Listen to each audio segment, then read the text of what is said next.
I am Dr. Patricia Wandia. I work with Unga FarmKenya, East Africa Limited, as a technical advisor where I take farmers through ideal farming practices. And today we're going to be looking at dairy farming. We'll look at the things that make your enterprise profitable, that make your enterprise enjoyable from the perspective of especially nutrition. So I work within Kiambu County, around its environs, therefore parts of Nairobi. But we have our experts based everywhere, but today we will do it from here, Kiambu County. So the most important thing we say about any time that you're feeding dairy cows is that you have to remember you're feeding it for 4 things.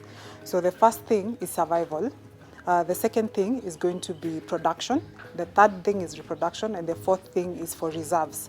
So in that order given, you have to put that in mind, that I have to survive to be able to give you milk.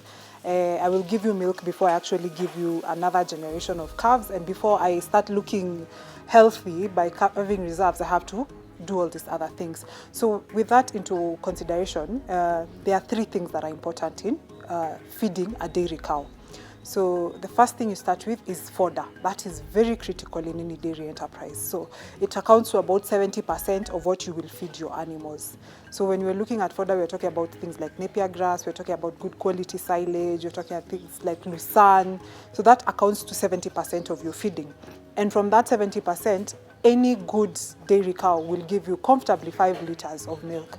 So it is our work as Unga to now come in and take you from that 5 liters to the 30 liters or the 40 liters that you want. And how do we do that? We take care of the 30%.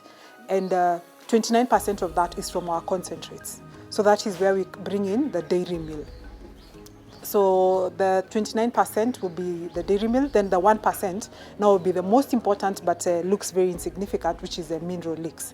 So the 29% on the dairy meal, depending on what we want to take you to that level of from 5 liters to the next level.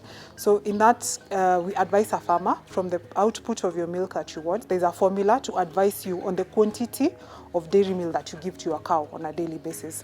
So the 5 liters that we talked about, it will be your output minus the 5 liters from the fodder. Then you divide that by 2. So you get how much you're supposed to feed your dairy cow for optimal production. But before we get to that, there's what we call challenge feeding for a dairy cow, where you feed it, increasing your amount on a daily basis till you get to your optimal production. And then now you will mark that as your optimal production. So for farmers who are maybe starting, you will tell me it's a Heifer, I don't know what amount of milk it will give me. So you do what you call now the challenge feeding. So you start with like your 4 kgs in a day. The next day you increase that continually up to the point where the cow does not give you any additional milk for any additional concentrate that you give it. So once we take care of that 29%, the 1%, very, very critical. It is 1%, but it is actually what is going to determine, is your cow going to come on heat? How is the fur of your cow going to look? Is it going to have its original color, or will it start changing? If it's black, you start seeing things like brown, tanning and all that.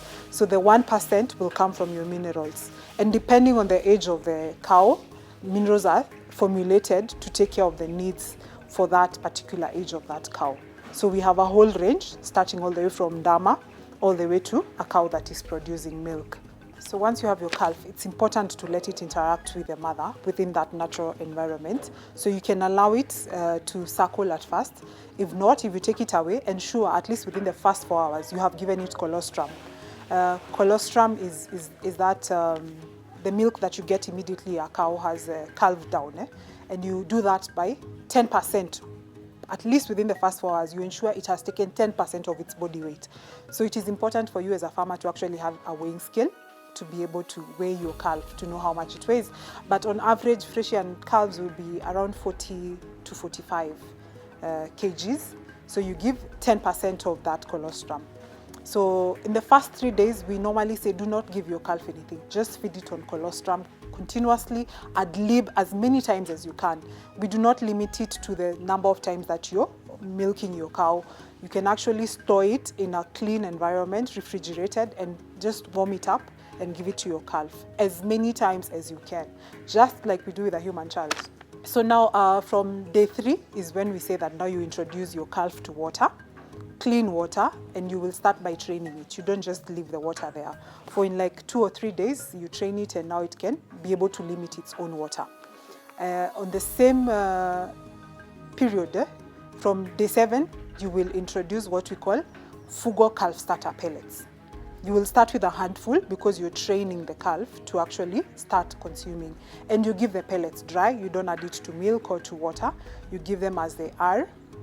And then from now, day 14, you will introduce a bit of hay to the calf. And also at day 7, as you're introducing your calf starter pellets, you will also introduce your ndama lick. So the Afya Bora Ndama, which we recommend, you will start giving as 50 grams and increase it gradually. So this ndama, the Afya Bora Ndama, you will give this for a whole 6 months. This is a mineral lick. It's a supplement, mostly taking care of the calcium because this is a growing calf. So it needs the calcium for the bones and all that it's developing.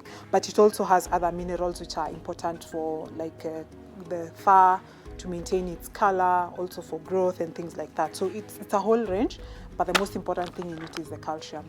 Ideally, you can decide to just put this in a dry area and let the calf limit itself, because you will never have an excess of minerals. But if you don't want to do that, you can ensure that you're giving it 50 to 100 grams depending on the age where it is. So you start with 50, as it's growing, you will get to 100 as the minimum. So for the calf starter pellets, you will give this for 3 months, at which you most likely will be weaning your calf. But we are advising nowadays that you wean your calf based on weight as opposed to how we used to do it on age. So when it achieves twice the age it was born with, that's the time that we recommend that you actually wean your calf. And as Unga Farm Care, we also have a milk replacer. Depending on your costings, if you can sell your milk and actually give the milk replacer. We have Afya Bora milk replacer, and we also have spray for milk replacers, which are equally well balanced and very good for the growth of your calf. So when you get to the age of 3 months, you will now leave the calf starter pellets alone and go to calf grow pencils. Fugo calf grow pencils will help now take care of this calf that is now post-weaning, to ensure that there is continuity and development of its gut system, to ensure that whatever it consumes now that it has been drawn away from milk is actually being utilized into the body. So you will give this for 3 months up to 6 months. So from 6 months is when you will now introduce Afya Bora Joto Plus. So you will leave the ndama and now introduce Afya Bora Joto Plus, and also a feed that we call Heifer Grow, to help with the development of that heifer, because now you're grooming it to become the next generation. So it's about to get to the point where it's going to be served. It's about to get to that very critical point where we're also serving cows depending on the weight that they have.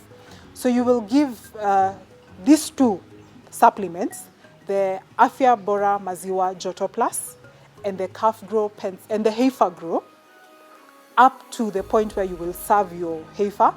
So it will be in calf, and it will carry this pregnancy up to the 7th month.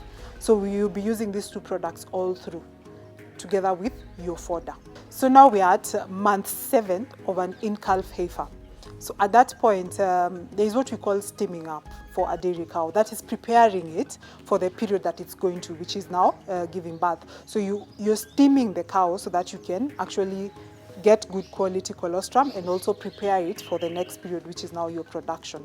So we recommend that you give Afya Bora dry cow from now the 8th month of pregnancy up to the point of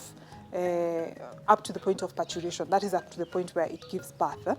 So you will be giving this in 100 grams on the lower side, but you can actually let the cow decide on what it wants. So of importance is that you're actually getting your cow ready for the production of milk, which is very, very heavy on calcium. Therefore, the levels of calcium in this mineral are low to enable your cow to stimulate it to actually produce its own calcium levels. At that point, when you're steaming your cow, we have come up with a product that is called Fugo Lactostat, which is a glucogenic product, very high in energy. It's going to help you steam your cow to get good quality colostrum and prepare it for the point of production. So this product, you will use it up to the point that the cow gives birth. Immediately your cow gives birth, now you require high levels of calcium, because remember, you're stripping out a lot of calcium in your milk. So you will leave alone the dry cow and now go to Afya Bora Maziwa. So we have Afya Bora Maziwa and we have Afya Bora Maziwa Tele. Tele is for the high producing cows, anything doing 20 liters and above, and also recommended for the first 100 days. Also, we as Unga have taken into consideration the fact that during this point, the cow's appetite is low. So we will continue with the same glucogenic product that we talked about, the Fugo Lactostat, for the first 1 month after the cow has given birth, so that every bite that it gets, it's getting all the nutrients. Because remember, your cow is in recovery during that time. So after the 1 month, that is now when we will introduce our Dairy Meal Plus. So depending on the production of your cow, you can use the Fugo Dairy Meal Plus, or you can use the Fugo Max Meal. And Fugo Max Meal is for cows that are doing 20 liters and above, and Fugo Dairy Meal Plus will be for cows that are doing less than that. Very good products, balanced in terms of the minerals, balanced in terms of the proteins and energy levels. Remember, dairy meal is a supplement. It's a concentrate to supplement your fodder. So your animal is supposed to be consuming fodder throughout. So we recommend that you give your dairy meal to your cows after milking. The reason for this is because we want to avoid things like mastitis. So you want to get your cow standing up for a little longer post-milking, so that so that the canal is actually closed to avoid entry of bacteria. So the best time is to actually feed after you have milked your cows. Traditionally, farmers will feed dairy meal during milking, which is still okay. And the rations during this time will depend on how much your cow is giving you. Because remember, this is kilimo biashara. So you don't want to just feed a cow an excess of concentrate and it's not giving you output. So this is where the formulation comes in. Your production minus 5 divided by 2. So that will be your quantity of dairy meal that you will give your cow per day. So you can divide this, depending on the number of times that you're milking, into equal rations, or you can give it all at once. But the best practice is to actually divide it into the number of times that you are milking your cow. We as Unga FarmKenya have distribution points across every point of the country. We work with distributors. We also work with your local agrovets, so you will always get our products around there, and we can be able to serve you from whichever point that you're in. As Unga FarmKenya, we have a team of experts who are trained in animal production, and therefore we will work with you every step of the way. We will come and offer you that technical advice. We will tell you on what to add to improve on your animals, and we will take you through in terms of things like management, and we will give you that advice. We also offer trainings to farmers who want to either start farming or to improve on their farming. We will always disseminate that information on modern training ways. So we can do it on farm. We also have gatherings where we call farmers together and we give them that kind of training. And we offer visits to farms to just come and assess. It's like an exam. We will come and mark for you and tell you where to improve and what you need to do at your farm. As Unga FarmKenya, we have a solution for all your problems. Besides nutrition, we also have hygiene products. And one of our products is Champion Milking Salve. Smells very nice. And this is because it has dichlorine, which is a disinfectant, and it also has lanolin. So we come to you with solutions to prevent and avoid mastitis on your farm. And therefore, this milking salve is ideal for use when you're milking generously. After you clean your cow's udder, you take a good portion, you just spread it on your hands, and you use that to squeeze. So the lanolin that is in this is going to actually condition your teeth and make them softer and smoother. And therefore, you will avoid things like injuries. And when you have an injury on your teeth, that is an entry point for bacteria and microorganisms that are going to actually cause infection. So for people who are using machines to milk, you can actually use this post-milking. You don't use this before milking. But for those who are using hand milking technique, you spread this on your cow's udder before milking, and also after, so that you avoid entry of any bacteria or microorganisms that may actually bring you things like mastitis on your farm. As you know, teats canal is usually open post-milking. So when you add this, and because of the dichlorine, a disinfectant that it has, it will kill any bacteria before it actually gets to entry point and at the point at which that teat is going to be closed. So you apply this generously on your hands and also on the teats, and that conditioning will make your teeth smoother. So you will avoid any form of injuries, and the disinfectant will kill any microorganisms before and even after milking.